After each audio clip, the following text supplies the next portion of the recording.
le comportement des responsables politiques qui quittent le PDG est symptomatique de certains comportements que nous ou que certains d'entre nous avons dans la société gabonaise.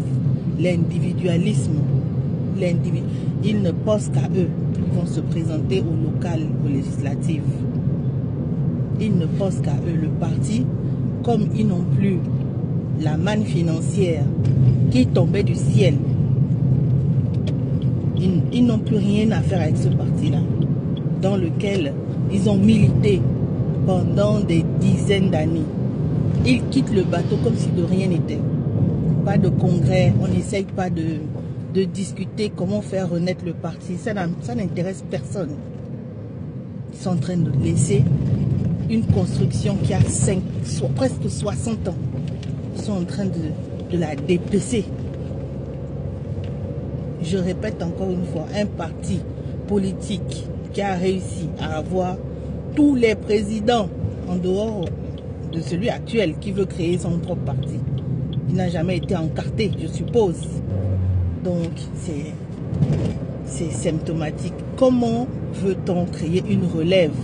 Comment veut-on créer une génération future stable, loyale? On demande à la relève d'être comment? Les actes sont plus parlants que les conseils. Si vous arrivez à abandonner une structure qui a 60 ans, vous avez gagné plusieurs fois. Mais dès que vous avez perdu, c'est un mandat, celui qui est là pour un mandat. Mais discuter le prochain mandat, il y a l'avenir. Voilà des gens qui ne pensent jamais à l'avenir. L'avenir ne les intéresse pas. C'est de là à là. Dès qu'ils n'ont plus quelque chose dans une affaire, ils quittent. Ils viennent d'accompagner le président élu. Il n'y a même pas un mois là, lors de la campagne. Ça fait même pas un mois qu'ils ont accompagné le président élu avec le PDG. Et maintenant, ils veulent quitter le PDG.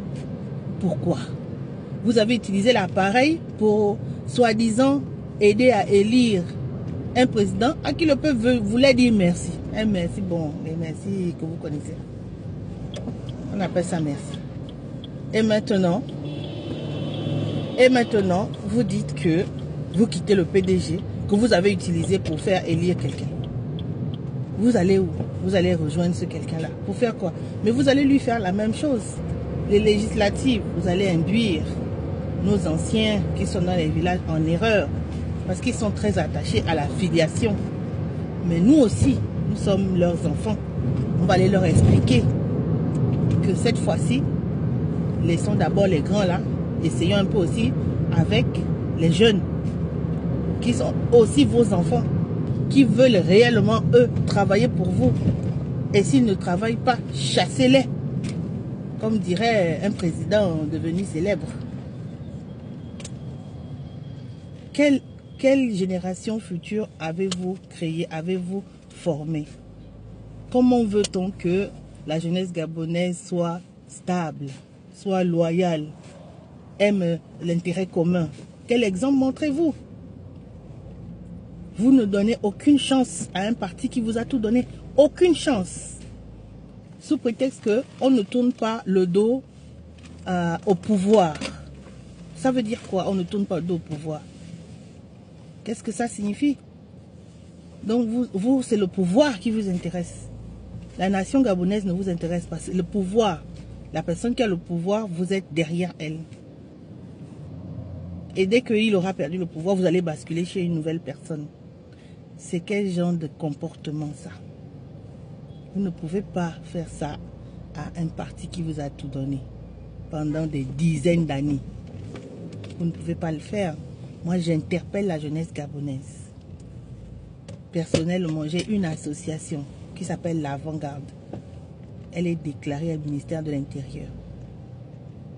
Nous allons balayer jeunesse gabonaise. Le PDG ne nous a donné aucune chance. C'est vrai, ce sont nos parents. Ils n'ont qu'à se reconvertir. Ils ont beaucoup d'argent. Qui crée des entreprises? Il est peut-être temps pour eux aussi de changer de branche. Créer des entreprises, chers membres du PDG des missionnaires. Créer des entreprises. Nous, la jeunesse, nous allons vous balayer. Aux législatives, vous n'aurez rien. Jeunesse gabonaise, c'est vous qui votez.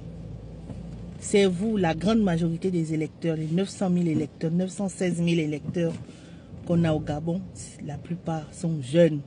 Donc c'est vous qui décidez que qui sera député. Qu'on ne vous mente pas, qu'on ne vous trompe pas. Qui sera maire dans ce pays, c'est décidé par la jeunesse.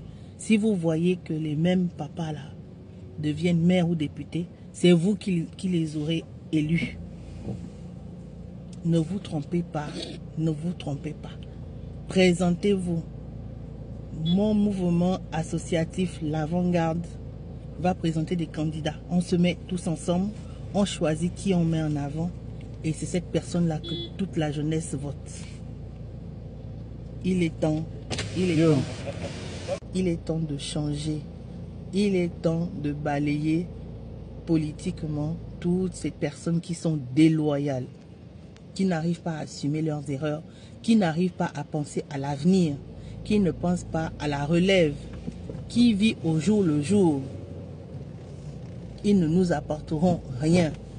Jeunesse gabonaise, là, vous avez déjà dit merci. Un merci de 7 ans, de 9 ans, j'ai envie de dire 9 ans pour le président élu, le chef de l'État. C'est un merci inestimable. Mais ça s'arrête là, le merci s'arrête là. Les législatives, les locales, un raz des marées. Nous allons gérer ce pays et les anciens PDG qui quittent le navire, là, qui font couler leur propre navire. Le PDG ne coule pas de lui-même. Il coule parce que les membres influents, les membres qui portent les piliers du PDG sont en train de quitter le bateau. Donc, jeunesse gabonaise, soyons ensemble, restons mobilisés, restons vigilants.